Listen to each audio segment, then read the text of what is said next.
Mercredi 20 octobre 2021, Yves Pourchet, professeur d'anthropologie politique à l'IEP de Toulouse et auteur de nombreux essais tels que Le Radio-Traître ou Politique Parade et de romans comme Trois coupes de champagne ou Viva Stella, était à la librairie Ombre Blanche.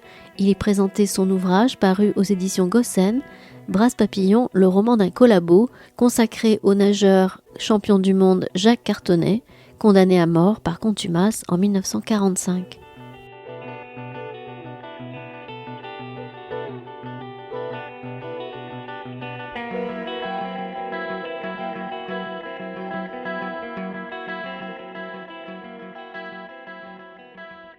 Bonsoir, merci d'être venus nombreux pour cette soirée sportive à la librairie.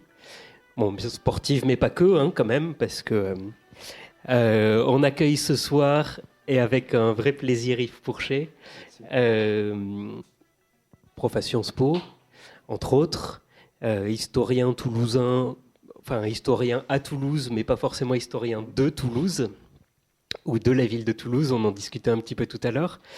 Vous venez d'écrire un livre d'histoire romancé, ou en tout cas additionné ou imaginé à certains moments, sur un personnage très particulier dont j'ignorais complètement l'existence.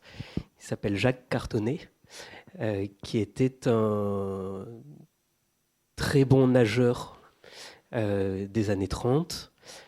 Et vous retracez donc toute l'histoire, toute la biographie en fait de cet homme à travers des témoignages ou une espèce de roman choral comme ça, avec toutes les personnes qui sont intervenues, qui l'ont connu, qui l'ont côtoyé. Et vous retracez son parcours de très jeune homme qui commence la natation, qui devient très bon, vraiment très bon, qui, on se rend compte, n'a pas très envie de trop travailler sa natation ou de trop s'y fatiguer, qui a un espèce de génie de la nage, de la brasse, et qui, petit à petit, part un peu dans des combines, dans des histoires, dans un côté plus mondain, cherche à être reconnu pour d'autres choses, avoir une présence un peu plus médiatique. Et il se trouve qu'une fois arrivée la Seconde Guerre mondiale, cet homme s'engage dans la milice. C'est-à-dire que, contrairement à, en tout cas en lisant votre livre, une bonne partie des milieux de la natation qui s'étaient beaucoup repliés à Toulouse, lui décide de s'engager du côté fasciste, à la suite de Doriot, et ensuite dans la prolongation de cet engagement. Après la guerre, il disparaît, mais bon, on aura l'occasion d'aborder tout ça. La première question que je voulais vous poser, c'est que votre livre est extrêmement sourcé. On sent que vous y avez beaucoup travaillé et que vous avez mené un travail d'historien. Pourquoi l'avoir raconté sous cette forme-là plutôt de roman, ou pourquoi vous sentiez obligé de relier les points? Écoutez, au départ, de toute façon, il n'y avait pas une volonté de faire un roman. C'est-à-dire, j'aborde une histoire qui me paraît assez extraordinaire, c'est-à-dire celle que vous venez de raconter de ce jeune homme. Et l'idée au départ, d'ailleurs, je l'ai dit, c'était de trouver quelque chose qui se passait à Toulouse. J'en avais un peu assez de courir aux Archives nationales à Paris. Je me suis dit, il doit exister un certain nombre de choses sur Toulouse qui soient au moins intéressantes, enfin, où je puisse trouver ma voie. Et un jour, en lisant un bouquin, Une histoire de la collaboration, d'un gars qui s'appelle Yves Gaston Sicard, ou Maurice Yvan Sicard, qui était un adjoint de Doriot, je vois citer un procès en cour de justice de Toulouse, et une condamnation à mort d'un champion extraordinaire qui a été Jacques Artonnet. Et je me suis dit, bon, s'il y a eu procès ici à Toulouse, il y a les archives. Donc je vais aller aux archives départementales et je trouverai des choses. Alors, je ne savais pas exactement ce qu'était ce procès. D'abord, c'est un procès en contumace. Alors, c'est quelque chose de très particulier. C'est-à-dire qu'en contumace, ça veut dire que le gars n'est pas là. Et il y a un procès très, très rapide, très bref, ce qui se faisait à cette époque-là, au moment de la libération. C'est-à-dire, on entend, il a appartenu à la milice. Il est soupçonné, il a fait un certain nombre d'actions qui sont des actes antisémites, l'enquête l'a prouvé, et il est condamné à mort immédiatement. Donc j'avais ce récit d'une condamnation à mort, mais ça ne me disait pas grand-chose sur le personnage. Je veux dire, et au contraire, j'avais envie de savoir, je me disais, mais comment ce gars qui a été un champion extraordinaire a pu en tomber là ? C'est complètement dérisoire. Alors, j'ai continué à fouiller aux archives départementales à Toulouse et j'ai trouvé un certain nombre d'enquêtes, de rapports de police sur lui, sur la milice. Donc, qu'est-ce qu'il fait à un moment donné ? Il casse des vitrines de magasins juifs qui sont sous séquestre. Alors, il s'était installé à Toulouse, il tenait une pâtisserie au 38 rue de la Pomme. Voilà, il vivait là avec son épouse. Et par vengeance, parce qu'on l'avait menacé, parce qu'il avait collé une affiche en disant interdit aux juifs, etc. Et donc, il s'était vengé des menaces en cassant. Donc, j'ai toute une série d'affaires de police qui étaient intéressantes, enfin, mais qui ne disaient pas grand-chose. Les affaires de justice, on a un petit minable, quoi, en vérité. C'est pas très grand. Et je me suis dit, bon, un nageur reste un nageur. Et un nageur extraordinaire est toujours un nageur extraordinaire.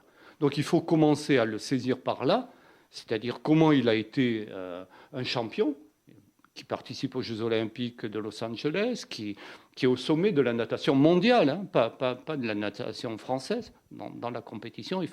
Et donc je me suis lancé dans toute l'exploitation et la lecture des archives de la presse sportive de l'époque. Donc ça a été un travail complètement fou, dingue, parce que évidemment, d'abord la presse sportive d'entre-deux-guerres est très, très nombreuse, très active. Il y a des journaux qui sont Miroir du sport, etc. Et chaque quotidien a une page sportive, et notamment la natation commence à prendre l'importance du point de vue du journalisme sportif. Et donc, je prends ça. Je fais des copies écran, enfin, comme on travaille. Du point de vue de la méthode, c'était extrêmement difficile. Et puis, à un moment donné, j'en avais des milliers. Enfin, le confinement était une époque bénie parce qu'évidemment, je nageais avec Artonnet dans la nuit du confinement. Bon, voilà, c'était ça. Et à la fin, je me suis dit, mais comment puis-je exploiter ça ? Parce que je pouvais dire, bon, si j'ai lu dans Match tel exploit, ça peut me suffire. Mais pas du tout. Parce que chaque journaliste dit quelque chose de différent. Il apporte des précisions. Et donc, je me suis mis à imprimer systématiquement ça. J'avais des dossiers, des milliers de pages, que je classais systématiquement. Et à partir de là, je découvrais un monde, qui était le monde de la natation. C'est-à-dire, à côté de Cartonnet, il y avait Georges Herman, qui était l'entraîneur national, qui lui-même avait été un champion extraordinaire. Il y avait Jean Taris, qui a été certainement le plus grand nageur français qu'on puisse connaître. Il y avait Chobel, Alfred Chobel, qui était aussi très important. Il y avait les clubs d'Afrique du Nord qui arrivaient, qui étaient en compétition. Et puis Nakache qui vient de Constantine, qui arrive au niveau national, hein, je ne parle pas à Toulouse, et qui rentre, bien entendu, sur la scène. Donc, j'ai voulu, et c'est pour ça, à un moment donné, faire entendre des voix. C'est-à-dire qu'un nageur, de quoi il parle ? Il parle de la natation. Voilà. On ne peut pas lui demander autre chose. Et donc, si vous l'interrogez du point de vue de la politique, ce n'est pas son domaine, ce n'est pas son truc. Il va parler de ce qu'il a fait, de ce qu'il a vu. Et donc, il va parler certes de Cartonnet, qui a été un proche, mais il va aussi parler de lui, il va parler aussi de la transformation de la nage, c'est-à-dire ce qu'a été par exemple la nage libre, ce qu'a été la brasse, ce que devient le papillon, voilà, et des différentes compétitions auxquelles ils ont participé. Et donc j'ai ramassé évidemment, comme j'avais un nombre considérable de gens qui racontaient finalement, qui racontaient ce qu'ils avaient fait, j'ai ramassé autour d'un certain nombre d'individus, des nageurs, mais aussi des journalistes sportifs, et puis des dirigeants des fédérations, parce que la question des fédérations est très importante du point de vue de l'organisation, peut-être aussi, et donc je les ai fait parler dans une espèce de chronologie pour arriver jusqu'à maintenant. Et à un moment donné, je me suis dit, mais ce n'est pas suffisant, il y a quelque chose qui me manque, c'est évidemment la lecture des faits, puisqu'on peut toujours se dire, mais comment cartonné devient-il cartonné? Voilà, c'est-à-dire comment ce gars qui était un nageur assez joueur, enfin un enfant avec un corps absolument extraordinaire et des capacités, comment devient-il cette espèce de personnage sombre? Et alors là, j'ai eu un déclic qui est assez extraordinaire. Dans les archives de Toulouse, il y avait des fiches de police et puis il y avait des rapports du commissariat aux affaires juives. Voilà. Donc, et puis d'autres choses. Et je vois passer à un moment donné un personnage qui s'appelle Edgar Maurice Wolff, qui est un professeur agrégé juif, bien entendu, qui arrive de Carcassonne parce qu'il est engagé comme professeur de philosophie dans une institution, rue de l'Étoile, à Toulouse. Et ce gars prend un appartement rue du Coq d'Inde et quelque chose. Alors je tape un peu, je me dis, mais qui est devenu cet Edgar Maurice Wolff? Et je vois que ce gars fait une thèse qui a été publiée, une thèse sur l'individualisme radical étudié par la caractérologie. Donc je commande cette thèse qui est disponible, et je vois toute une étude sur les caractères. Alors je lis ça, je ne suis pas sûr d'avoir tout compris parce que c'était un peu fumeux, mais ça me donne des éléments très importants pour essayer de penser le caractère de Cartonnet. Voilà. Je me suis dit, ce que Wolff fait à partir de cas absolument différents, réfléchissant sur le devient qui tu es de Nietzsche, enfin, c'est ça, je me dis, il y a quelque chose à cerner. Et j'en fais un personnage, je le fais rentrer sous une forme un peu romanesque, je le transforme, pour interroger l'histoire et pour cerner un peu le personnage. C'est-à-dire ce que je ne pouvais pas faire à partir des archives, je pouvais le faire en faisant apparaître, en lui donnant un rôle d'enquêteur et d'examen un peu des choses. Voilà, et donc, en vérité, moi je n'ai pas voulu faire un roman. Enfin, c'était pas mon désir. D'ailleurs, la forme m'importait peu. Si j'avais pu, par l'histoire, donner à comprendre et à voir, je me serais contenté de l'histoire. Mais c'est un peu le paradoxe, et moi j'en suis arrivé là après des années de recherche, c'est que l'histoire n'est pas suffisante. Voilà. À un moment donné, l'histoire, elle dit plus rien, parce qu'elle sait rien, quoi. Il n'y a pas de source. Et donc, pour arriver à une interprétation, à une lecture des événements, il faut prolonger par quelque chose. Et ce quelque chose, ça peut être la fiction, en tout cas, ou l'entrée ou l'apparition d'un personnage fictionnel. C'est très intéressant comme point de vue. Je pense que peut-être certains d'entre vous auront des questions à poser sur cette question, d'autant que, à la manière dont vous avez écrit le livre, avec à chaque fois le nom de la personne qui parle et un témoignage, moi j'y ai ressenti le procès. C'est-à-dire le procès qui a été fait par contumace, dont on sent qu'il y avait très peu de choses, que c'était dans la période d'épuration et que un des chefs de la milice qui est parti à Sigmaringen, on condamne à mort et voilà. Et c'est vrai que ce personnage de Wolff, avec son intérêt pour la personnalité, vous permet d'essayer de rentrer dans le psychisme, d'essayer de comprendre comment Cartonnet est devenu Cartonnet. Alors qu'on voit bien à un moment où la presse devient de moins en moins présente, où lui est moins présent en compétition, qu'il n'y a plus ces données-là, que les données de police ne donnent aucune information, ni personnelle, ni familiale, aucune information personnelle, et donc on peut plus le cerner, on peut plus le comprendre. Et est-ce qu'il y a quelque chose pour vous de l'ordre de la réparation dans ce que vous donnez, c'est-à-dire cet homme n'a pas eu de procès. Il n'y a aucun témoignage qui reste, alors que, effectivement, vous soulignez que, à Toulouse, en tout cas, ça parle d'Alex Jany, d'Alban Mainville, d'Alfred Nakache, ces noms qui nous restent très présents. Et lui a complètement disparu. Et est-ce qu'il y a quelque chose d'essayer de réparer une absence, ou est-ce que c'est plus juste pour pouvoir raconter l'histoire, pour avoir cette possibilité? Bon, réparer l'absence, son absence me pèse, enfin, j'en parlerai, parce qu'évidemment, il a disparu, il part à Sigmaringen, il se réfugie en Italie, et il disparaît en Italie, il meurt en Italie. Donc c'est pas quelqu'un qui... sa vie ne s'est pas arrêtée à Toulouse, elle ne s'est pas arrêtée en Allemagne, il a continué, il a peut-être eu une autre vie en Italie. Et donc, moi, aujourd'hui... je ne dis pas que ça hante mes nuits, mais j'aimerais savoir ce qu'il est devenu, quoi. J'aimerais savoir comment il est. Je me dis, il a fini quelque part. Donc c'est assez mystérieux. L'idée, c'était évidemment de voir comment le sport, à un moment donné, et n'importe qui d'ailleurs, quel que soit le métier, a une part de responsabilité. Voilà, et que...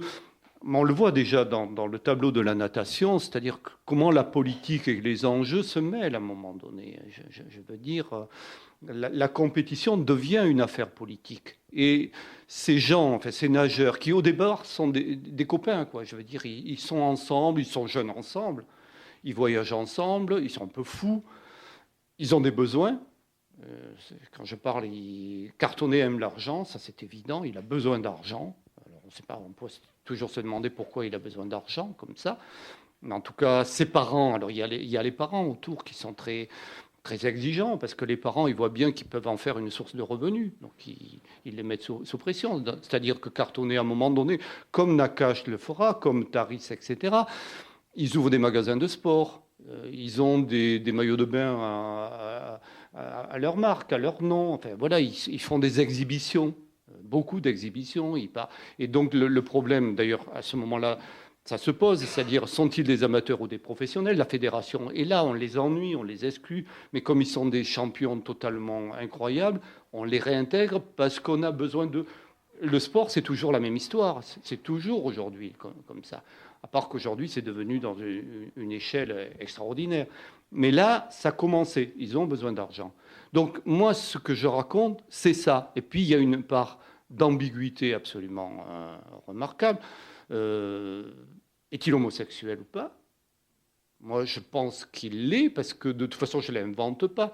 Le journal de Julian Green, ça, j'ai trouvé ça, le journal de Julian Green qui a été publié, Julian Green est fou amoureux de Cartonnet, c'est-à-dire que c'est une image de désir pour lui, enfin, extraordinaire.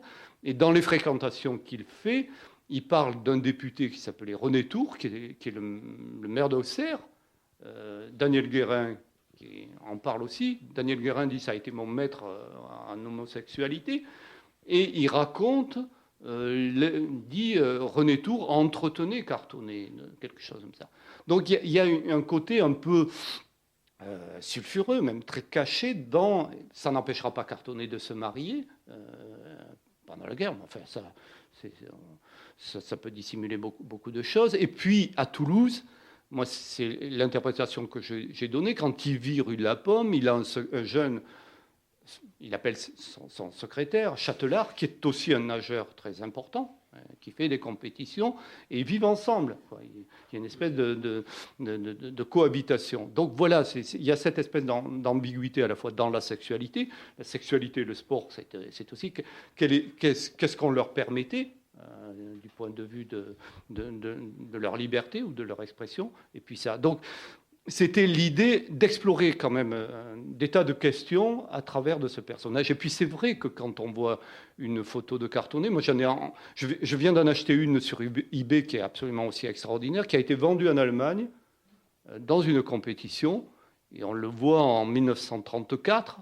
Donc, et on le voit apparaître avec son visage d'enfant, avec un corps bien entendu extraordinaire. Donc c'était quelqu'un aujourd'hui qui aurait pu faire la carrière de Weissmuller. Enfin, d'ailleurs, il avait pensé, il tournait dans des films, il imaginait un jour que, évidemment, après la natation, une autre vie, c'était de faire des films.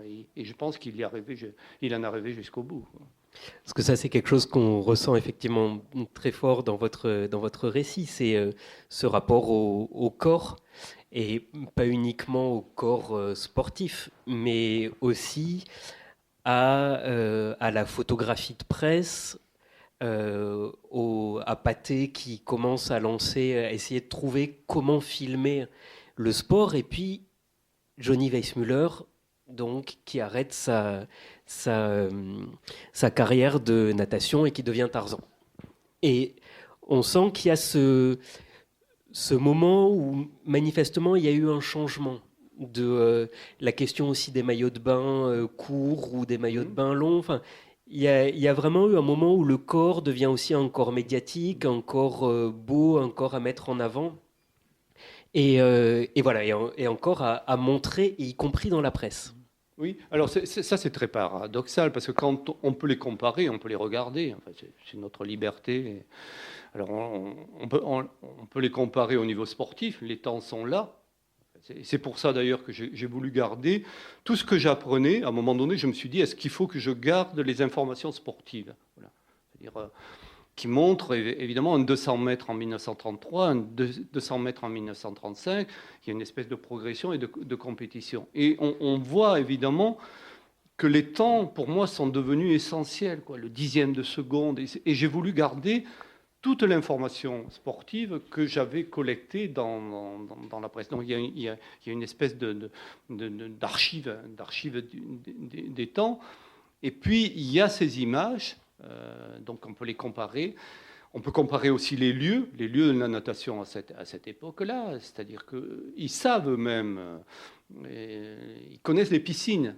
Voilà. Le développement des piscines, ce n'est pas un hasard s'ils arrivent à Toulouse, parce qu'il y a cette formidable piscine. La natation, c'est d'abord un problème de piscine et d'installation. Donc ils jouent ça. Et puis eux-mêmes sont tentés à un moment donné. La piscine, ça devient un lieu de plaisir aussi, de délassement. Ça peut rapporter de l'argent. Ils ouvrent leur propre piscine. Ils deviennent aussi des professeurs de natation. Ils créent leur propre club lorsqu'ils sont en concurrence avec Cartonnet fera tout d'ailleurs. Il ira jusqu'au bout. Ils font des exhibitions, des spectacles. Bon, ils essaient évidemment d'exister et de faire de la natation un mode de vie, ce qui est assez normal. Alors, il y a cette comparaison. Et puis, il y a cette comparaison fantastique qui, pour nous, évidemment, alors je parle, ce sont des images, ce sont des hommes. Hein, évidemment, si vous comparez le corps de Taris, par exemple, qui est un corps, et Taris le dit, c'est pour ça que je l'ai écrit dans le roman, il dit, moi, j'étais le maigre, le peu doué, le pas beau, en vérité. Or, Taris est absolument génial. Il est absolument extraordinaire, tout simplement aussi, enfin, tout simplement, en partie parce qu'il se soumet. Et il se soumet à l'autorité d'Herman. Herman en fait. Et ce rapport entraîneur-nageur est un rapport terrible. Voilà. C'est-à-dire, Cartonnet n'a jamais voulu se soumettre à l'autorité d'un entraîneur. C'est-à-dire, surtout pas Herman, les choses ne se passent.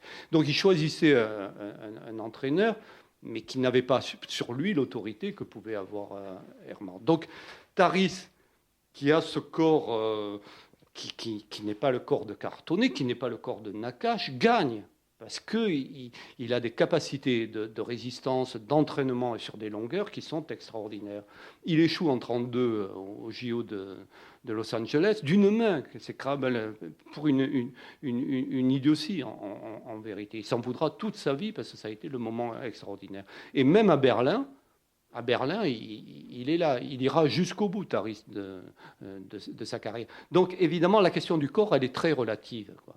C'est-à-dire un corps qu'on croit doué, c'est pas dans la natation, en tout cas à cette époque-là, c'est pas gagné. Alors ils n'ont pas les corps qu'ils ont aujourd'hui, c'est complètement extraordinaire, enfin je veux dire démesuré, c'est une autre humanité, mais évidemment déjà se dessiner un certain nombre de choses.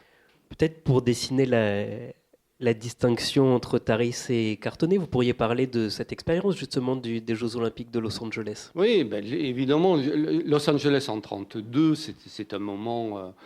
bon, déjà, il y a le déplacement. Il faut imaginer ce qu'étaient les Jeux Olympiques de Los Angeles en 1932, donc le voyage, la fête, et évidemment Cartonnet et Chobel, son ami Alfred Chobel, qu'est-ce qu'ils font ? Ils font la fête. C'est des gamins, quoi. C'est vraiment des gamins. Et Herman, qui voit tout ça, évidemment, il voit aussi l'apparition de nouveaux compétiteurs. Les Japonais, il les voit venir, quoi. Il voit ces enfants japonais, ce sont des enfants complètement soumis à un maître dans une discipline absolument terrible et capables de battre Et Herman raconte, et je le mets aussi, évidemment, la durée de leur entraînement est totalement extraordinaire. C'est-à-dire les Américains, etc., ils sont capables de s'entraîner sur des longueurs. Les autres, ils ne tiennent pas le coup. Ils tiennent pas le coup. Sauf Taris. Et à un moment donné, il y a le choix d'Herman à Los Angeles, parce qu'ils sont regroupés. Alors, ils arrivent, ils découvrent New York, on les amène à Washington, à l'ambassade, on les reçoit. Il y a un côté fête, quand même, ce que sont les Jeux Olympiques. Et puis, ils vont à Los Angeles. Donc, le voyage. Et puis là, ils sortent. Ils font comme des gamins qui sortent de la caserne et qui font le mur et qui vont faire un peu la fête. Donc, le lendemain, pour nager, c'est un peu compliqué. Et évidemment, il perd tout. Cartonnet perd tout, alors qu'il devait gagner. Enfin, tout le monde savait, les autres l'annonçaient, et il perd. Et Taris perd, mais avec la tête haute. Enfin, je veux dire, c'est quelque chose. Donc, ce qui fait que quand Cartonnet revient à Paris, la fédération est furieuse, tout le monde est furieux, parce qu'évidemment, et on commence à lancer des sanctions. Et alors là, ça le rend complètement fou, parce qu'évidemment, lui, il ne supporte pas. Il dit, moi j'ai fait ce que j'ai pu, évidemment. Et donc il y aura toujours une concurrence à partir de ce moment-là entre les dirigeants de la fédération, qui n'arrêtent pas de défier. Les autres essaient de l'exclure, et puis le reprennent parce que c'est Cartonnet, qu'il faut le garder, quoi. Et on sent vraiment tout le long cette différence entre les nageurs qui s'entraînent sans arrêt et ceux qui ont une forme de génie, et donc qui arrivent et Cartonnet. Il y a un moment où c'est triste enfin, c'est triste. Après, il fait ce qu'il veut de sa vie, mais de le voir aller de fête en fête, monter ses clubs, fréquenter des soirées, faire des exhibitions de plus en plus, et puis perdre. Et puis perdre là où tout le monde s'attend à ce qu'il gagne. Et puis, y compris jusqu'à cette arrivée du mouvement de papillon dans la brasse, que lui ne supporte pas, parce qu'on sent qu'il ne va pas aller s'adapter à une nouvelle nage. Est-ce que vous pourriez peut-être aborder cette question de la manière dont la nage a évolué ? Oui. Alors, le papillon, évidemment, il apparaît, j'allais dire, en plusieurs endroits. Voilà. Les Américains le lancent. Évidemment, ça paraît c'est une nage très physique, voilà, très physique et très importante. Donc, les qualités d'un brasseur c'est pas pareil. Voilà. Et d'ailleurs, au début, on a l'impression qu'un 100 mètres en papillon, c'est un truc totalement terrible, quoi. Il faudra beaucoup de temps pour que les longueurs deviennent plus importantes. Alors, il apparaît aux États-Unis et on s'aperçoit que les temps sont complètement bousculés. On catapulte les records. Et donc, le problème que pose immédiatement la fédération internationale, c'est de dire, est-ce que la brasse papillon est une brasse ? Voilà. Et donc, il va falloir des tas de congrès de définition. Au début, il y a une forme de refus. On dit, c'est pas la brasse. On ne sait pas ce que c'est, mais c'est pas la brasse. Et donc, tous les records qui sont enregistrés ne sont pas valables. Et là où ça devient encore plus extraordinaire ou difficile, c'est que l'Union soviétique, l'URSS, a développé un programme de construction de piscines, d'entraînement, Et vous avez notamment un nageur soviétique qui s'appelle Boïtchenko, qui est un superbe gars, très grand. Alors lui, il catapulte tout. Donc il arrive, et les autres, au bout d'un moment, il y a une hésitation. C'est-à-dire, que fait-on de ça? On ne va pas pouvoir refuser ça. Et c'est là où ça devient absolument terrible, et cartonné devient presque hystérique à ce moment-là. C'est qu'il s'essaie au papillon, mais évidemment, il voit qu'il ne tient pas le coup. Donc il dit, il faut que je reste sur ce que je fais, c'est-à-dire le 200 mètres brasse, normal, pour essayer de battre les autres. Mais évidemment, la pression est très forte.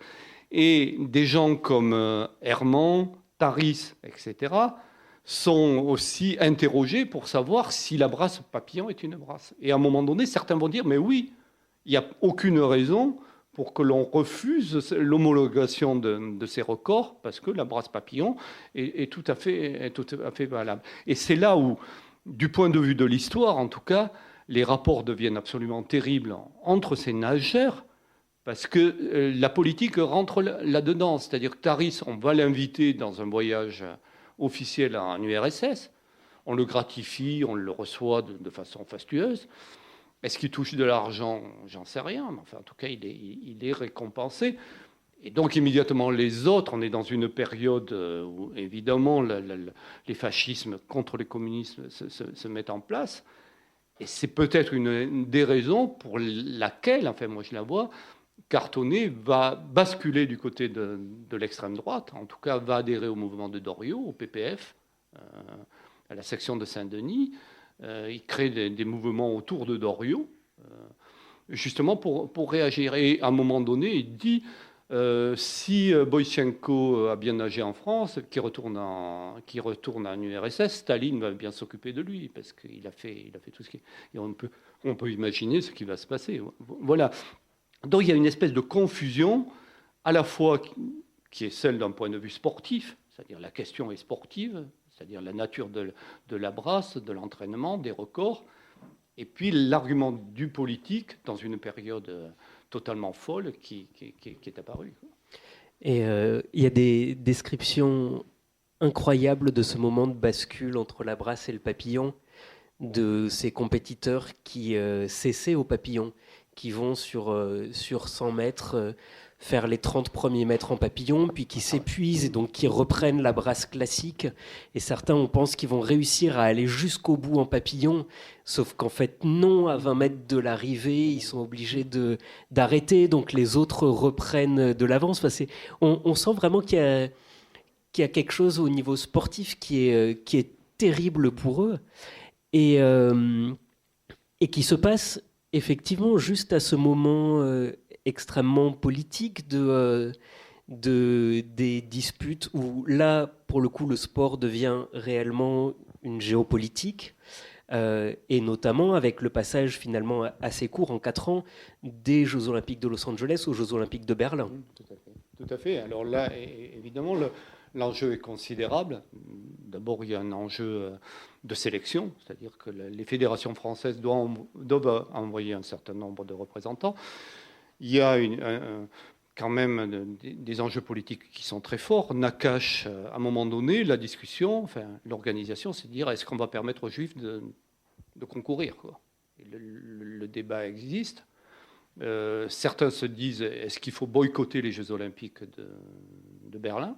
C'est pas possible. Et donc la réponse allemande, c'est de dire nous interdisons aux Juifs de nager dans nos équipes nationales, mais les Juifs étrangers pourront venir, tout simplement parce qu'ils veulent que les Jeux Olympiques de Berlin soient un succès. Et on a quand même cette représentation folle. Alors, Cartonnet qui joue, mais il est déjà en déclin. Alors, il est en compétition avec Nakache. Nakache est apparu, c'est-à-dire au début, il est en compétition avec Taris, et Taris le bat systématiquement. Voilà, sur le 100 mètres et sur le 200 mètres, il s'essaie en toute nage, en nage libre et aussi en brasse. Et puis c'est Nakache qui prend le relais, et Nakache bat systématiquement Cartonnet. Il y a des moments, c'est très serré, hein. C'est très serré, c'est-à-dire même la victoire de Nakache. Nakache qui est un bon garçon au début.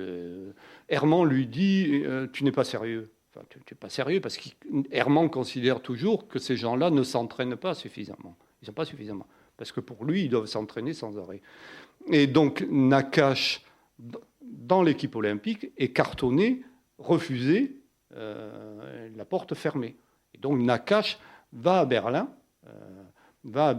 Et d'ailleurs, l'idée de se tourner vers le papillon lui vient. C'est-à-dire, c'est à Berlin que Herman lui dit « fonce dans le papillon », parce que tu as des capacités physiques absolument extraordinaires. Voilà. Il n'a pas un style, ce qui rapporte, qui est un style formidable, mais il a une capacité physique extraordinaire. Et donc, le choix va se faire à ce moment-là de façon très, très, très, très importante. Mais alors, il faut comprendre aussi, Cartonnet est né en 1911, Nakache en 1915. 4 ou 5 ans, c'est terrible, hein, en matière de natation, parce que, évidemment, comment finir comment finir nageur, alors qu'effectivement, il y a toujours des gamins de 17 ans, 18 ans, 19 ans, 20 ans qui arrivent et qui sont en plein éveil, en tout cas. Et Cartonnet, déjà, commence, et on le voit physiquement, son corps se transforme, il s'épaissit, c'est quelqu'un qui boit, à un moment donné, il fait la fête, et évidemment, les qualités sportives se restreignent, en tout cas disparaissent. Et donc, il fait des trucs qui ne sont pas de son niveau. Voilà. Ils ne sont pas de son niveau. Mais paradoxalement, il a toujours la ressource, à un moment donné, dans un contre-la-montre, d'étonner. Voilà.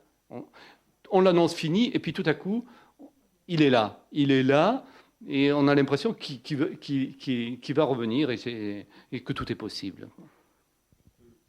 Et donc, à Berlin, Nakashiva, bon, les résultats du côté français sont très décevants, voilà. Mais bon, Nakache est en progression, quoi. C'est-à-dire, il n'a pas gagné, mais on sait qu'il a des possibilités assez extraordinaires.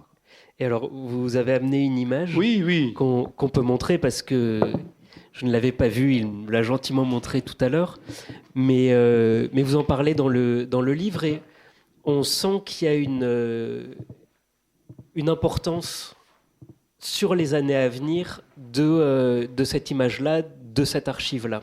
Oui, je l'ai trouvé. Et d'ailleurs, jamais personne n'en avait parlé. Moi, je trouve que c'est une image absolument extraordinaire qui paraît dans la presse. C'est une image qui est prise au championnat d'Europe à Wembley.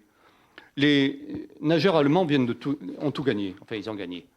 Et sur le podium, alors je ne sais pas si vous le voyez, on voit les Allemands qui font le salut nazi. Donc ils sont là, ils sont sur le podium. Et à côté, l'équipe de France a fini second. Il y a les nageurs français. Donc il y a Tailly, il y a Nakache, il y a Cavallero et il y a Pallard.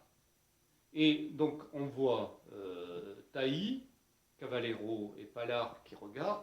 Et Nakache a une attitude de refus, mais qui est franche et manifeste, c'est-à-dire il baisse le corps, il baisse la tête, comme s'il refusait l'hymne national-socialiste et le moment qui est en train de se passer.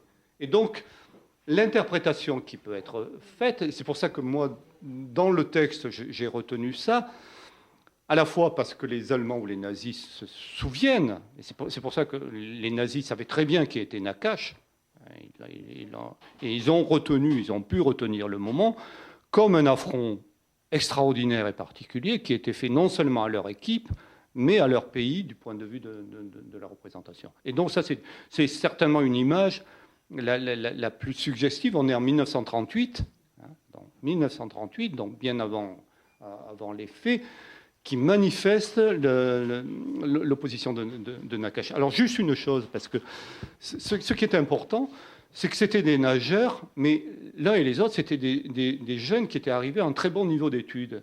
Bon, presque Nakache voulait être et a été professeur d'éducation physique, ce qui était, enfin, il était presque... Et Cartonnet il s'essayait au journalisme, il faisait du journalisme. Et donc à un moment donné...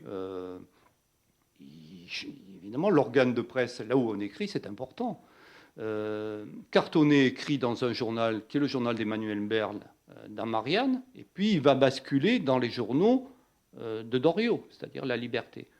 Et Nakache écrit dans le journal La Flèche, qui est le journal de Gaston Bergerie, c'est-à-dire de gauche. Donc, et ils écrivent. Alors, ce qui est très difficile, c'est qu'ils vont s'interviewer les uns les autres. C'est-à-dire que voilà, Cartonnet va interviewer Nakache et fait semblant d'être un journaliste anonyme, alors qu'ils sont des copains et qu'ils sont en compétition, pour lui demander quels sont ses projets. Alors, il y a tout un jeu d'écriture qui compose. C'est-à-dire qu'à la fois, ils sont des nageurs, mais aussi ils s'exercent à la presse. Et Cartonnet écrira un livre que vous pouvez trouver qui s'appelle Nage, c'est-à-dire sur la technique de la natation, où il dit un certain nombre de choses. Et Nakache aussi écrira un certain nombre de choses. Donc c'est un moment de natation. Aujourd'hui, je ne sais pas s'il y a beaucoup de nageurs qui sont à la fois capables d'écrire des articles ou capables, enfin j'en sais rien. C'est peut-être, mais à l'époque c'était quelque chose. Et dans la presse, on accueillait leurs plumes pour rendre compte des différentes compétitions. Donc Cartonnet fait du journalisme. Voilà, il explore aussi cette voie à côté de l'entraîneur, du magasin de sport, de tout ce qu'on peut imaginer. Et après arrive donc la Seconde Guerre mondiale. Et là, on sent que ces ferments de différence, de rupture, commencent à s'installer de plus en plus. Déjà par les nageurs qui restent à Paris et ceux qui passent en zone non occupée, donc qui pour la plupart descendent à Toulouse en fait, et la constitution de différents clubs.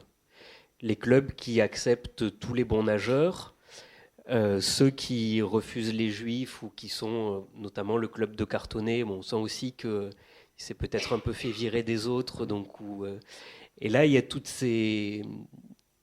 ces débuts de dissension sur quelle technique de nage, des clubs plutôt ouverts, plutôt fermés, qui s'encastrent dans la société, quoi. Alors, il y a plusieurs moments et plusieurs réalités. D'abord, il y a la période de la guerre. Ils sont mobilisés. Cartonnet, à un moment donné, vient à Montauban. Il se marie à Montauban en 1940. Dans l'école d'aviation. Il va être aviateur, etc. Et puis, il y a la défaite et la cassure de la France, c'est-à-dire zone nord, zone sud. Ce qui crée deux mondes dans une étroite séparation. Et une partie des nageurs importants, c'est-à-dire le SCUF, qui était le grand club de Paris, perd la plupart de ses grands nageurs. Et les gens arrivent à Toulouse parce que, évidemment, il y a cette formidable piscine et cette possibilité. Alors là, il y a deux mondes, le monde de la zone nord et le monde de la zone sud, avec à un moment donné des temps particuliers qui sont des compétitions interzones qui vont être. Mais tant que la zone sud existe, c'est-à-dire tant que les Allemands ne rentrent pas en novembre 1942 là-dedans, il y a un entre-deux, quoi. Je veux dire, Nakache est assez libre. Voilà. Borotra, donc le tennisman, est commissaire au sport. Mais Nakache va en Algérie, tant que l'Algérie n'est pas occupée par les Américains. Voilà. Et les dissensions se font du point de vue à la fois de la compétition des clubs, c'est-à-dire l'Auto-EC. Nakache s'est inscrit au TOEC. Et Cartonnet est allé dans un club qui existait, qui s'appelait le Racing Olympique le Toulousain, et il essaie d'enrichir ce club, et on verra ce que ça donne par la suite. Et donc il y a une compétition entre clubs, ce qui n'existait pas antérieurement, qui se met en place. Donc Mainville le sait, un autre, Gabriel Ders, qui était le dirigeant du TOEC, le raconte. Bien entendu, il y a une ambiance pas très bonne, un peu à cause de Cartonnet, beaucoup à cause de Cartonnet, parce qu'il en fait trop. Voilà. Mais il n'y a pas une détestation. Alors, les choses vont être considérablement. Alors, on voit déjà la question juive qui apparaît. Nakache est identifié comme juif. Moi, j'ai regardé, par exemple, sur le fichier juif à Toulouse. Donc, évidemment, il est recensé. il est recensé avec sa femme et sa fille, enfin, comme juif. Il fait, bon, voilà, du point de vue. Mais il n'est pas menacé. Là où les choses basculent complètement, c'est quand les Allemands rentrent à Toulouse. Alors là, et avec un moment qui est un moment extraordinaire, c'est-à-dire en 1943, il y a l'organisation des Critériums de France. C'est la première manifestation unitaire de la France qui se met en place. Et immédiatement, il y a une pression allemande très forte pour exclure Nakache. Nakache ne peut pas nager. Un juif ne peut pas nager. Voilà. Ne peut pas nager dans les Critériums de France. Borotra est parti. C'est le colonel Pasco qui a pris la responsabilité du commissariat au sport. Et là, on est dans un autre monde et dans un autre temps. C'est-à-dire qu'effectivement, l'antisémitisme est devenu terrible. Les Allemands sont là. Et la compétition va avoir lieu. Cartoni n'y participe pas. Mais c'est un gars qui s'appelle Tony Atto, enfin, d'autres qui raflent les prix. Et puis il y a un Pallard, Roland Pallard, qui est un personnage ambigu, qui est là et qui rafle. Alors il faut dire aussi que la formation de la milice en 1943, donc Cartonnet a récupéré des nageurs qu'il a rencontrés, parce que, étant menacé du départ au STO, Cartonnet offrait un deal. Il disait, viens à Toulouse, nager avec nous, et tu ne partiras pas au STO. Et les autres acceptaient. Un gars comme Roland Gibel, par exemple, c'est ce qui s'est passé. Et il s'engageait à la milice, il ne partait pas au STO, mais en fait, pour lui, la milice, c'était la piscine. C'était pas... Il faisait quelques... Donc, il y avait cette espèce de transformation, c'est ce qu'il racontera. Il disait, moi, je suis venu pour entraîner, et mais pas tellement pour faire des actions de miliciennes. Mais parallèlement, Cartonnet, lui, fait un rôle de milicien. C'est-à-dire, il casse les vitrines. Il fait... alors, je ne sais pas s'il est... vous savez qu'à un moment donné, il y a eu une répression de la milice qui envahit après un attentat contre l'un des leurs, contre un milicien. Ils envahissent la synagogue de la rue Palapra. Donc, il y a une occupation de la synagogue de la rue Palapra. Je ne sais pas, je n'ai pas trouvé la présence de Cartonnet, mais ça ne m'étonnerait pas qu'il y soit, quoi. Je veux dire, du point de vue de l'action. Et donc, il y a des formes de coups de poing de la milice qui est de plus en plus aussi menacée, enfin les chefs miliciens, et il y a cette espèce de réaction. Et Cartonnet est là, on a un certain nombre de rapports de police qui nous disent un peu ce qu'il fait, quoi. Et après arrive bien sûr le moment où Nakache est déporté. Alors il y a la déportation de Nakache. Alors la déportation de Nakache, c'est difficile parce qu'il n'y a pas beaucoup de sources en vérité. C'est-à-dire, il y a plusieurs questions. C'est-à-dire, a-t-il été dénoncé et par qui ? Voilà. Le rapport que j'ai, moi, c'est sur l'événement, sur l'arrestation de Nakache, c'est qu'il y a un attentat dans un tramway qui transporte des Allemands. Donc il y a des morts allemands. Les autres, la Gestapo, arrête 60 juifs, mais ça ne leur suffit pas. Et ils vont arrêter Nakache, sa femme et sa fille, et un autre nageur qui s'appelait Henri Krakowski, qui était juif aussi. Mais regardez la complexité de la situation, c'est que Krakowski, juif, nageait dans le club de Cartonnet. Donc les lignes de séparation ne sont pas si évidentes que ça.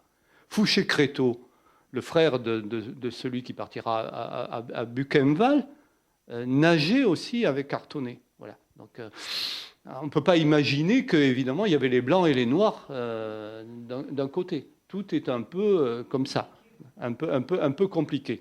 Il n'empêche qu'à un moment donné, Nakache est arrêté, sa femme est arrêtée. Alors, on l'accuse de tas de choses, d'avoir fait passer des gens en Espagne, ensuite d'avoir fourni des renseignements, d'avoir participé à des organisations juives de résistance. En tout cas, il est déporté. Et Cartonnet, parallèlement, continue ses actions, dans ses répressions. Et à un moment donné, il part à Forgues pour organiser des expéditions contre le marché noir. Il fait des actions. Et le préfet, à un moment donné, n'en peut plus. Il le fait coffrer et il l'envoie au camp de Noé. Donc il est expédié là-bas comme dans un camp. Mais il ne reste pas longtemps. Hein. D'ailleurs, immédiatement, on suppose qu'il y a des gens qui vont venir le libérer, que la milice même va faire un coup de main sur le camp de Noé. Il repart. Et à ce moment-là, il est exfiltré quand même à Paris. Je le vois passer parce qu'à un moment donné, Philippe Henriot, donc le speaker, le ministre, vient parler à Toulouse et Cartonnet vient assister aux conférences de Philippe Henriot. Et ensuite, il part à Paris, il reste à Paris, où il est chargé des sports à la milice. Il s'organise, alors il passe un peu par Vichy et puis il remonte à Paris. Et ça, c'est le premier pas ensuite vers la débandade et l'exil vers l'Allemagne. Oui, parce que finalement, votre recherche, vous, des sources, a commencé par une condamnation à mort par contumace, mais la condamnation est effective, la mort, non. Oui. C'est-à-dire que finalement, il y a très peu d'informations sur sa fin de vie. Sur sa fin de vie, il y a peu d'informations. On sait qu'il part à Sigmaringen. Il a un rôle relativement important. Il est presque commissaire au sport. Mais enfin, bon, commissaire au sport à Sigmaringen, c'est pas non plus... voilà. Je le vois... Alors, il fait des conférences à la radio. Il écrit dans le journal de Jean Lucher, qui s'appelle La France, qui est un journal. Et ensuite, je l'aperçois, enfin, dans la citation, à l'enterrement de Doriot. Donc, il va en Mengen pour l'enterrement de Doriot. Donc, il est là, il gravite parmi le milieu collabo. Étrangement, et ça, je n'arrive pas à comprendre, Céline n'en parle pas. Céline, on n'a rien dans un château à l'autre, même dans d'autres textes, qui fasse mention de la présence de Cartonnet. Et ensuite, c'est la débandade. Et il passe en Italie. Il passe en Italie où il va y avoir plusieurs arrestations. Il est arrêté une première fois. Et là, un truc absolument extraordinaire, dû à ses qualités sportives, c'est-à-dire qu'il monte, on le met dans un junker pour être rapatrié. Et il arrive à un moment donné, il demande au gars de lui enlever les menottes. L'autre dit, bon, l'avion a décollé, enfin, il est en train de décoller, il n'y a pas grand risque, on lui enlève les menottes. Il soulève la cale, il saute et il court et il arrive à s'évader. Et donc ça, c'est absolument extraordinaire parce qu'on se dit comment il arrive. Et il est repris à Foligno, dans une espèce de couvent, etc., comme souvent en Italie. Et là, on a ce paradoxe de l'Italie qui protège les collabos. Enfin, voilà. Et donc, il y a un refus d'extradition. Donc, il n'est pas extradé. Et je le retrouve en 1951, bon, on est compte en 1951, où alors il est redevenu entraîneur d'une équipe italienne à Rome. Il a repris son activité. Et donc, le journaliste raconte ce retour de Cartonnet en Italie, finalement pas du tout inquiété et sa condamnation à mort totalement de côté, quoi. Alors, je crois qu'on a fait le tour un peu chronologique. Si vous avez des questions, commencez à les préparer. On a abordé ça, alors justement à la manière un peu des archives. Ce qui fait aussi la force du texte, c'est justement de faire revivre tous les moments de ces courses, enfin, où on les sent en train de lutter, de nager, et ces efforts terribles qu'ils produisent. On découvre, alors moi j'ignorais complètement le lien qu'ils pouvaient avoir et les compétitions qu'ils pouvaient avoir en eau vive aussi, dans les fleuves. Alors il y a la compétition dans la Seine, la course de Noël. La course de Noël, alors évidemment, c'est un truc absolument extraordinaire parce que l'eau, elle fait à peu près 2 degrés. Quoi. 2 degrés. Donc les gars arrivent, ils se graissent le corps hein, parce que. Bon. Et puis Cartonnet, c'est un spectacle. Et les vrais nageurs ne vont pas se risquer à ça. Je veux dire, Herman dit il ne faut pas perdre du temps à ça, c'est du spectacle et ça ne sert à rien. Mais Cartonnet adore ça, lui. Il adore ça parce que vous avez les caméras. Alors moi, j'ai eu accès à toutes les archives de Pathé Gaumont. Donc vous le voyez, comme ça. Nakache ne fera jamais ça. Ça ne l'intéresse pas. Mais c'est la question du spectacle sportif. Et Cartonnet aime le spectacle. Voilà. Alors il reçoit le vase de Sèvres du président de la République. Voilà. On parle de lui.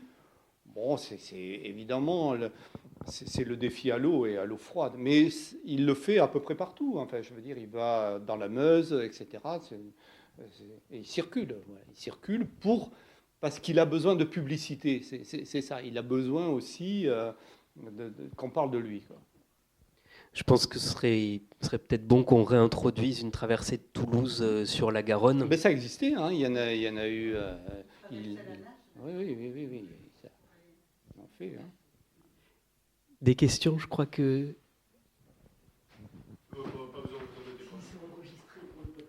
Alors si c'est enregistré, allons-y. Il n'y a eu aucune tentative d'extradition de Cartonnet de l'Italie vers la France après sa déclaration de culpabilité et donc sa peine de mort?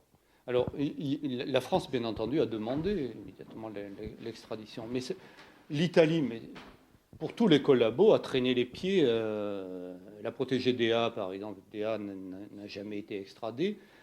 Et il y a des articles qui vous disent qu'il y a à peu près 2000 ou 3000 collabos, notamment dans l'Italie du Nord, qui se cachent. Bon, il n'y a pas que les couvents, hein, Touviers, qui se sont cachés là-dedans. Alors, du point de vue juridique, c'est très compliqué, parce qu'au début, tant qu'il n'y avait pas eu de traité de paix entre la France et l'Italie, vous savez, il y a eu des négociations internationales, les extraditions n'étaient pas acceptées. Et puis, à un moment donné, quand même, quand la paix a été enregistrée, il y a eu une demande, et c'est le ministre de la Justice en personne, qui refuse l'extradition de Cartonnet. Pour des raisons qui étaient peut-être de tension entre la France et l'Italie, à un moment donné, mais en tout cas, il s'est senti totalement protégé. Et en même temps, on pouvait imaginer que, mais ça, l'ambassade, etc., pas le faire exécuter, mais enfin, on l'a fait en Argentine pour un certain nombre de personnes, hein, c'est-à-dire physiquement les éliminer. Mais lui, si je pouvais dire, n'était pas un si gros poisson que ça. Hein, c'était pour qu'on ait envie de le liquider, quoi. Donc il est resté là-bas. Alors moi, mon regret, c'est de dire, évidemment, dans cette enquête, j'ai plusieurs regrets.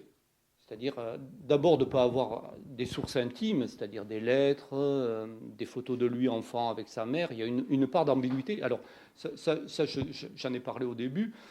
Quand il n'est pas sous cette identité. Il s'appelle Ulysse de Lobel. Parce qu'au début, sa mère ne le reconnaît pas. Ou alors, elle tarde à le reconnaître, et en tout cas, son père ne le reconnaît pas. Il faudra attendre 1919 pour que le mariage lui donne une transformation d'identité. Ce qui fait que dans le récit ou dans les questions que je fais poser à Edgar Maurice Wolff, je dis, est-ce que c'était un acte volontaire de la mère, en vérité, d'abord de ne pas reconnaître, et ensuite de laisser dans une identité non achevée. Enfin, j'imagine que pour un enfant, changer de prénom, changer de nom, c'est quelque chose de très important. La question de la paternité n'est pas toujours prouvée. Enfin, je ne sais pas qui est le vrai père, en vérité. Il y a une espèce de mystère, en vérité, qui est ça. Et puis, il y a le lien particulier qu'il avait avec sa mère. Voilà, puisqu'on voit que cette femme aime la natation aussi, et qu'elle occupe, qu'elle joue sur lui un rôle quand même très présent. Bon, alors je ne vais pas faire la psychologie de base, hein, sur ça, ça serait trop facile ou trop simple, mais il y a une espèce de mystère. Et donc, je n'ai pas de source, je n'ai pas de lettres de lui, je n'ai pas de mots. C'est un personnage encore plus complexe que ça, parce que je sais qu'il peint. Il ne fait pas que nager, il a un côté artiste, hein, c'est pas, il fait même un peu de musique, etc. Donc il a des dérivatifs qui montrent évidemment qu'il y avait tout un aspect de création chez lui, enfin, ou de tentative en vérité sur ça. Et la vraie question que je me suis posée aussi, c'est qu'il a une gueule de boxeur, quoi. Il a le nez cassé, enfin, on voit qu'il a pris des coups, quoi. C'était pas quelque chose. Et je pense qu'au début, c'était un gars qui était plus tourné vers la boxe, quoi. Enfin, voilà. On l'a peut-être poussé un peu à la natation parce qu'il nageait bien, quoi. On l'a poussé à la piscine et puis on voit ce que faisait Hermance, aller pousser les gosses à l'eau et voir un peu ce qui se passait.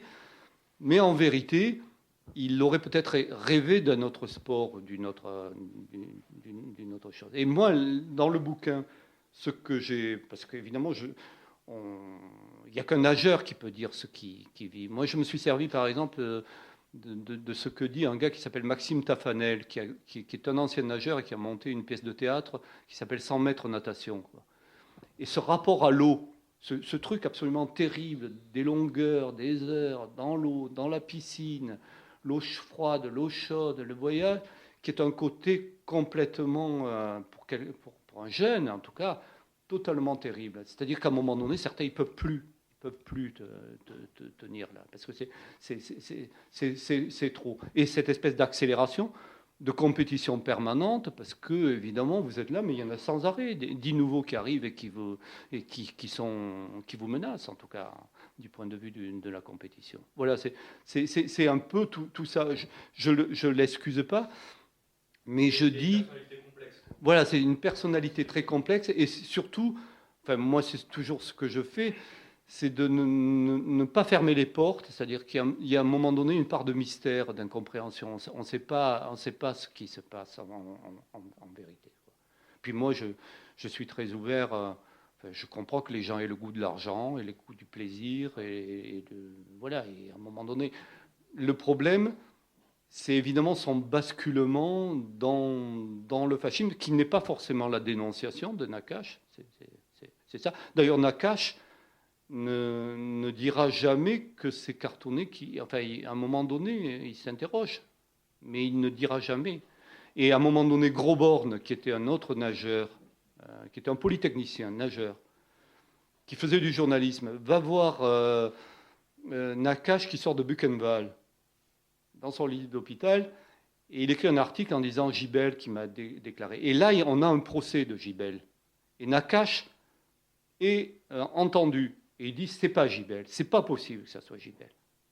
Je peux dire que j'ai vu Gibel en uniforme de la milice et armé à la piscine, ça je peux le témoigner.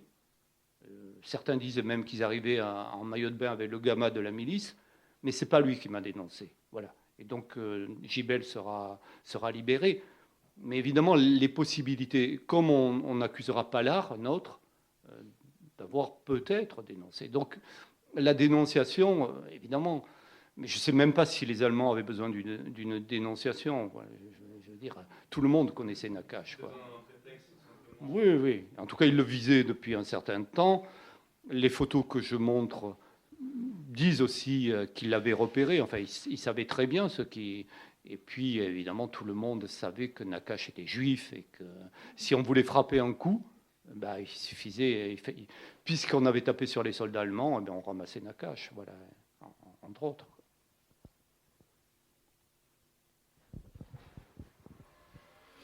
Oui, tu as parlé tout à l'heure de cette thèse de caractérologie qui a eu un rôle dans ton travail de romancier. Est-ce que tu pourrais préciser ce qu'elle t'a apporté justement peut-être par rapport à cette interrogation sur la personnalité de Nakache? Est-ce qu'elle t'a apporté quelque chose déjà? Oui, elle m'a beaucoup apporté. D'abord parce qu'il y avait ce personnage qui était venu là à Toulouse, qui a vécu à Toulouse. Donc je me suis dit... Et alors, je l'ai construit dans un paradoxe. Enfin, je joue du cliché, bien entendu. C'est-à-dire, je le fais comme un amateur de natation. Bon, je ne vais pas raconter l'affaire, mais quelqu'un qui fréquente les piscines, qui a le goût de la natation. Donc, il va voir à la piscine et il choisit parmi les nageurs des gens qui peuvent lui servir dans sa thèse. Voilà. Et sa thèse, c'est tout un élément, une étude de personnalité. Il est très nietzschéen, voilà, sur deviens qui tu es, et il réfléchit un peu à cette question des caractères, avec des classements, des méthodes d'enquête. Tout ça est parfois un peu brouillon, mais enfin, il dit des choses. Et donc moi, j'ai repris certains de ces éléments pour les appliquer à Cartonnet, et je lui fais dire cette chose très particulière. Donc lui est juif, voilà. Il dit, Nakache, je le connais, je l'ai vu à la piscine, il ne m'intéresse pas du tout. C'est trop simple. Nakache, c'est le bon garçon. Tout le monde l'aime, finalement, Nakache, quoi. Enfin, dans l'apparence. Cartonnet, c'est plus compliqué. C'est plus compliqué. Et ça me permet véritablement de comprendre ou d'appliquer ou de chercher, de faire une thèse sur à la fois ce qu'on est, cette question du caractère, de l'influence, de la résistance, enfin un certain nombre de choses. Et donc, je le fais rencontrer Cartonnet, je le fais étudier, je le fais enquêter sur des archives propres c'est un procédé artificiel, mais je me sers directement de cet écrit et de cette thèse de Woolf, en vérité, pour essayer d'explorer un personnage. Voilà. J'avais des éléments, c'était un heureux hasard, en vérité, cette espèce de rencontre. Je l'avais ici à Toulouse, rue du Coq d'Inde, professeur de philosophie, dans une institution catholique, alors qu'il est juif. Peut-être a-t-il été protégé, et cette possibilité d'enquête sur un personnage qui est totalement son opposé. Et c'est lui, en vérité, c'est Woolf, qui me permet de dire un certain nombre de choses sur Cartonnet, dont si j'étais resté que sur les archives ou sur les données sportives, voilà, c'est une forme d'interprétation qui est une interprétation à la fois caractérologique, philosophique sur cet individu.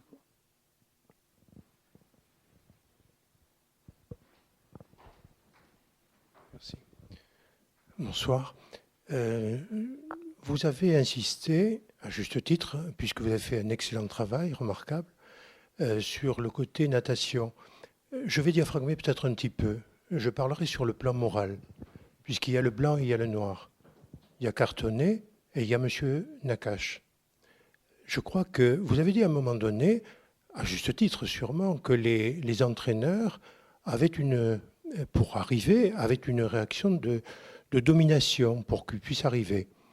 Et M. Nakache, lui, a eu à un moment donné, à Toulouse, qui est devenu un pôle de la natation avec les dauphins du Touac, qui a été extraordinaire, avait une relation d'empathie, d'amitié avec son entraîneur, qui n'était pas du tout une relation de domination, parce qu'il était brillant, extrêmement brillant, et contrairement à des choses comme Cartonnet, il a eu non seulement sa natation avec des titres extraordinaires, et là, il a eu aussi, il ne faut pas l'oublier, M. Nakache a eu une action sociale, c'est-à-dire que même quand il était moult fois champion du monde, il a entraîné les petits garçons, il a entraîné les enfants, il s'occupait de tout ça.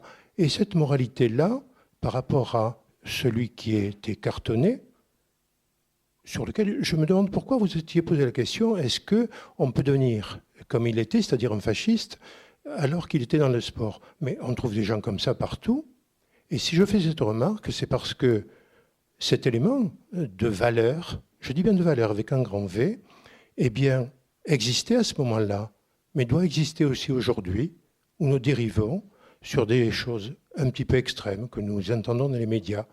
Et M. Alfred Nakache était quelqu'un qui a été brillantissime sur le plan de la natation, mais a été aussi quelqu'un de social, puisqu'il a été entraîné petit garçon, ici ou là, pendant et après son activité professionnelle et sportive. Oui. Écoutez, alors, peut-être, suis-je allé trop loin, je ne sais pas. Sur le côté de la domination, d'abord, les entraîneurs sont tous différents. Enfin, oui. Les relations entre un entraîneur et des nageurs sont différentes. Si je prends par exemple la relation qui était extraordinaire entre Herman et Taris, il y a un côté à la fois paternel, c'est-à-dire que Herman le raconte, c'est-à-dire que pour entraîner le gars, il faut le nourrir. Et donc Taris va manger chez Herman. C'est presque une famille, c'est presque une adoption en vérité. Mais avec une main de père, quoi. Enfin, ce qu'était un père à l'époque. Et il fallait, évidemment, Herman attendait que Taris le suive. Le côté Nakache, Herman le dira plus tard, c'est-à-dire que Nakache a appris à nager à Constantine. Et ses premiers entraîneurs, ce sont les hommes de là-bas, quoi, qui l'ont fait. C'est-à-dire que quand Nakache arrive en France, il vient en France parce qu'évidemment, les clubs d'Afrique du Nord ne sont pas suffisants. En tout cas, dans la compétition internationale, ne vont pas lui permettre de briller. Donc, il vient, mais il est déjà un nageur accompli. Donc, il rentre au SCUF. il se met sous l'autorité d'Herman, mais il était déjà bien avancé dans cette question. Mais la reconversion un peu de tous les nageurs, Cartonnet l'a fait aussi. Il a fait l'entraînement. Il avait son école des sports dans sa piscine. Donc il a été aussi un entraîneur. Je ne peux pas dire qu'il a été un mauvais entraîneur, j'en sais rien. Je connais personne, je n'ai pas de témoignages de jeunes qui disent « Moi, j'ai appris, sauf Châtelard, celui qui cassait les vitrines des magasins juifs avec lui, mais qui était en vérité un élève soumis, en vérité. » Donc, il est évident que l'action de Nakache a été une action exemplaire de ce point de vue. Je veux dire, c'est pas des gens, enfin, Nakache, je ne le vois pas, c'est pas des gens qui cherchaient de l'argent, enfin, c'était autre chose. Mais la volonté de Nakache avait un côté tout à fait particulier, c'est-à-dire que lui, il avait choisi d'être professeur. Il était professeur. Sa femme était professeure, Paul. Donc il voulait, c'était un couple d'enseignants. Bon, voilà, si vous choisissez d'être prof, c'est évidemment, vous faites un choix de vie. Cartonnet ne l'a pas fait. Il a fait autre chose. Vous pouvez chercher le succès, le scandale, enfin l'argent, ce qu'il voulait.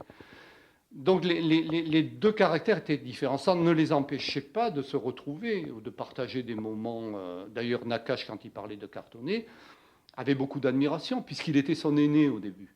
Il était son aîné, et évidemment, les temps de Cartonnet au début étaient meilleurs que les temps de Nakache. Au bout d'un moment, il les a complètement catapultés. Mais évidemment, la soumission, par exemple, ou en tout cas l'obéissance à l'entraîneur, est toujours quelque chose d'ambigu. Si vous avez un caractère réticent, en tout cas quelqu'un qui n'accepte pas l'éducation, en tout cas la formation et l'ordre, c'est très compliqué, puisque normalement le rôle de l'entraîneur, la définition de l'entraîneur, c'est de voir des choses que le nageur lui-même ne voit pas ou ne comprend pas. Il est capable de dessiner et d'anticiper. Et donc voilà, quand j'ai parlé des enfants japonais, ils avaient 15 ou 16 ans.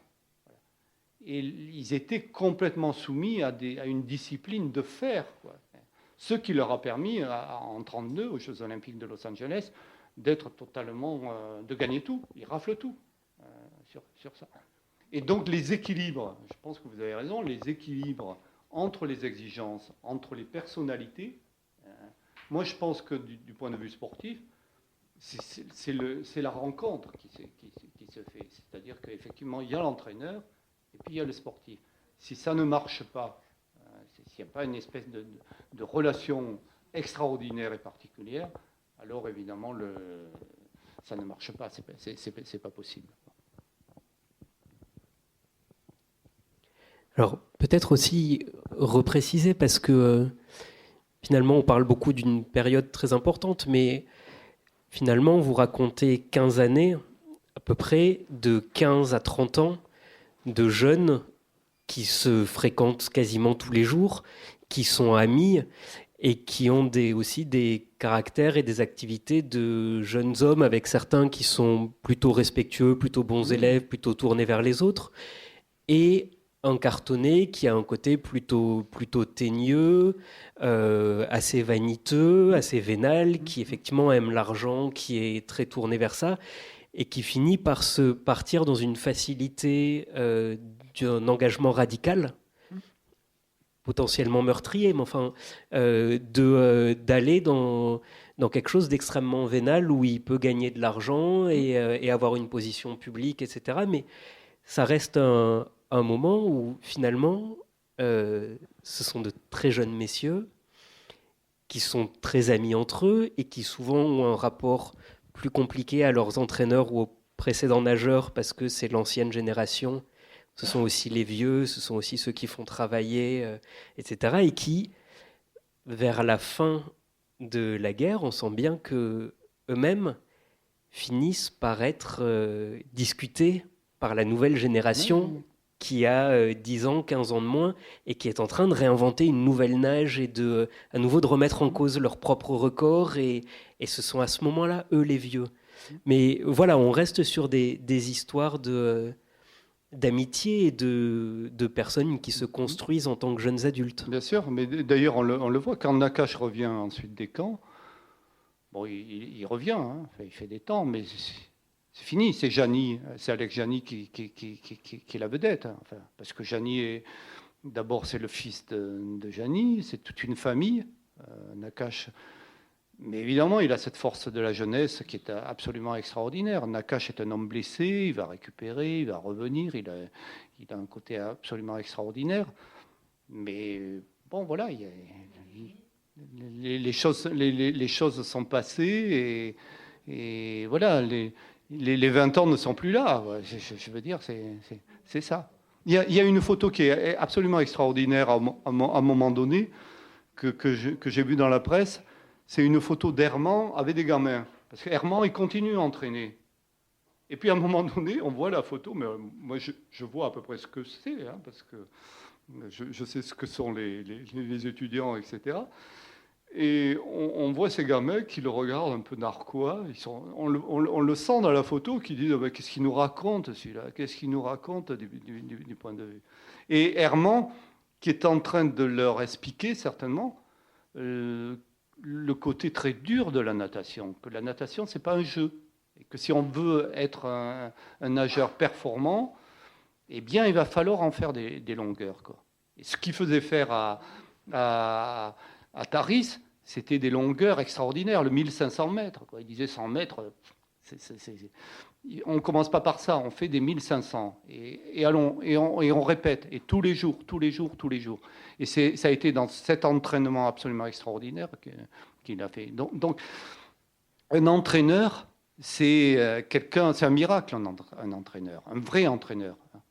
Parce que, évidemment, il est capable, mais quand il le dit, moi je lui fais dire à Herman, j'ai dit, c'est une pépite. Trouver un nageur, c'est une pépite d'or. C'est comme si on fouillait dans une rivière, et pour trouver un vrai nageur, c'est-à-dire celui qui va devenir un champion, eh bien c'est le coup de poker, c'est la chance extraordinaire.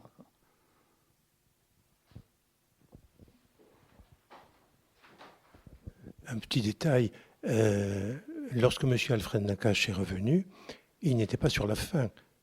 Stimulé par son entraîneur, qui était M. Alban Mainville, il a battu un record du monde. Oui, donc il n'était pas sur la fin. Oui, non, il n'est pas exactement sur la fin, il revient, mais évidemment, sa durée de carrière ou son temps de carrière est limité, quoi. Et si vous comparez à ce que Jani fera par la suite, et d'ailleurs il le sait, la force de Nakache, ça a été de savoir s'effacer aussi. Il n'a pas du tout cherché à s'imposer. Il a pas mal vécu. Il n'a pas du tout mal vécu. Au contraire, je pense qu'il était heureux des succès des Jani ou de Jani. Donc c'est ça aussi la force d'un grand champion, c'est d'être très lucide.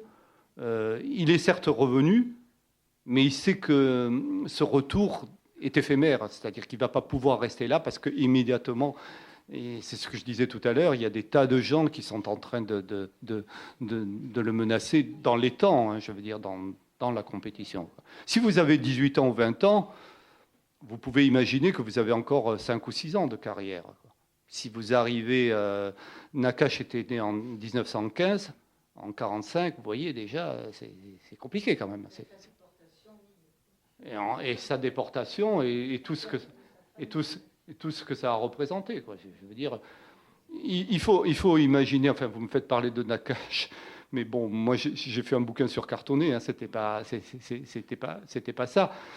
Mais sur Nakache, cette espèce de volonté extraordinaire qui a été... peut-être la natation lui a permis de vivre, enfin je ne sais pas, certainement, quoi. S'il y a une petite dernière question.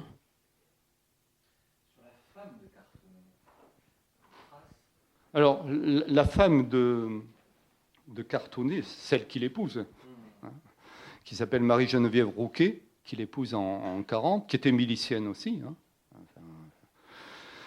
Alors, c'est très curieux parce qu'elle l'accompagne.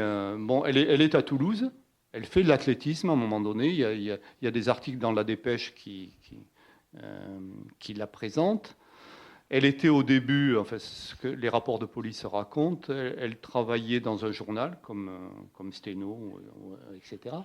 Et elle va l'accompagner à Sigmaringen. Elle est à Sigmaringen, donc il y a un rapport de police ensuite dans son retour. Mais là aussi, c'est un moment extraordinaire, c'est-à-dire que quand ils partent, ils se séparent. C'est-à-dire que lui, il part se planquer ou se cacher en Italie, etc. Et elle rentre à Paris. Donc elle est un peu... il y a une enquête de police, mais finalement, on n'a pas grand-chose à lui reprocher, quoi.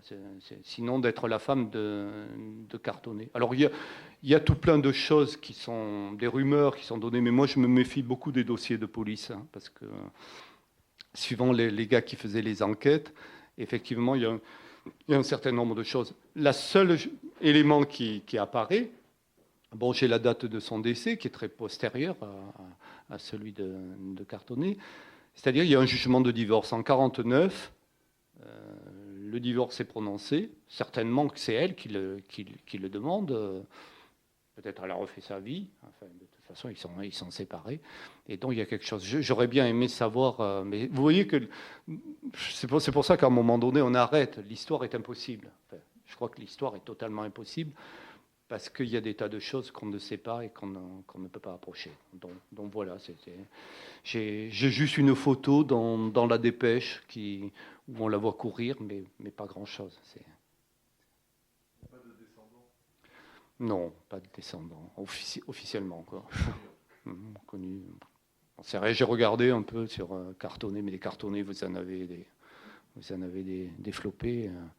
Donc voilà, la mer, ce que est devenu la mer, on est toujours dans des limites, c'est-à-dire on peut se dire que ces affaires, qu'est-ce qu'elles sont devenues, les affaires de la mer. Enfin, je veux dire, on imagine mal une mère se séparer totalement des photos de son fils, etc. Alors moi, je suis un peu obsédé, je continue toujours à chercher s'il surgit des choses sur Cartonnet, comme ça, sur eBay ou des trucs comme ça, mais bon. Ça n'ira. Il y a un truc qui me paraît totalement extraordinaire et sur lequel j'ai eu beaucoup de difficultés, c'est-à-dire que c'est quelqu'un qui a été beaucoup photographié quand même, énormément photographié. Et on n'a pas beaucoup de photos, quoi. Il y a toujours les mêmes photos qui apparaissent. Donc je me dis, toutes les photos qui apparaissent sont disparues. Alors, à l'IEP, on avait un étudiant dont le père était le secrétaire du SCUF, de ce club dans lequel Cartonnet... Alors j'avais essayé par ce jeune de rentrer... J'ai téléphoné avec son père en lui disant, mais est-ce que vous avez des archives avec des photos, des rapports, y compris sur ce gars? Et puis ça l'intéressait vraiment pas. Il m'a dit, on a foutu ça, on a rangé ça, je ne sais pas où c'est, quoi. Donc c'était impossible à un moment donné. Il faut admettre la destruction, voilà, et la perte pour arriver à raconter quelque chose. Ben merci beaucoup. Ce sont de très beaux mots pour terminer cette rencontre. Merci Yves.